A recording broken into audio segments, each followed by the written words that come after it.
قال رسول الله صلى الله عليه وسلم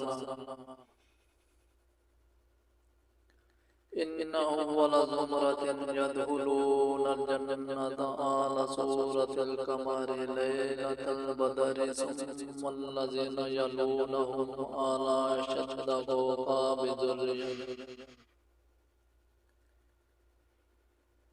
في السماء إذاءة لا يبولون ولا يتغوطون ولا يدخلون ولا ينطهرون أمشاطهم الذهب ورشهم المسك ومجامرهم الأنوة الأنجود عود الطيب وأزواجهم الحور العين على الحلق رجل واحد على صورة أبيهم آدم 60 ذراعا في السماء.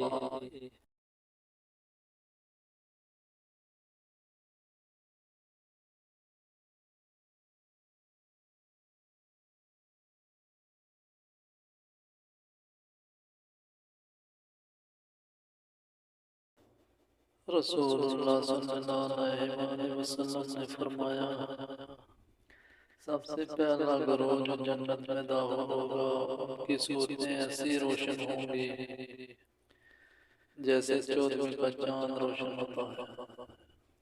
پھر جو لوگ اس کے بعد داخل ہوں گے وہ آسمان میں سب سے زیادہ روشن ستارے کی طرح چمکتے ہوں گے.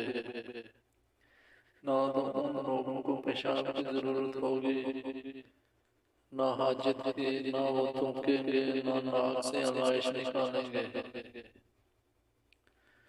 ان کے کندھے سونے کے ہوں گے اور ان کا پسینہ مشک کی طرح ہوگا. ان کی انگیٹھیوں میں خوشبودار عود جلتا ہوگا، یہ نہایت پاکیزہ خوشبودار عود ہوگا. ان کی بیویاں بڑی بڑی آنکھوں والی حوریں ہوں گی، سب کی صورتیں ایک ہوں گی، یعنی اپنے والد آدم علیہ السلام کے قد و قامت پر 60 ہاتھ اونچے ہوں گے.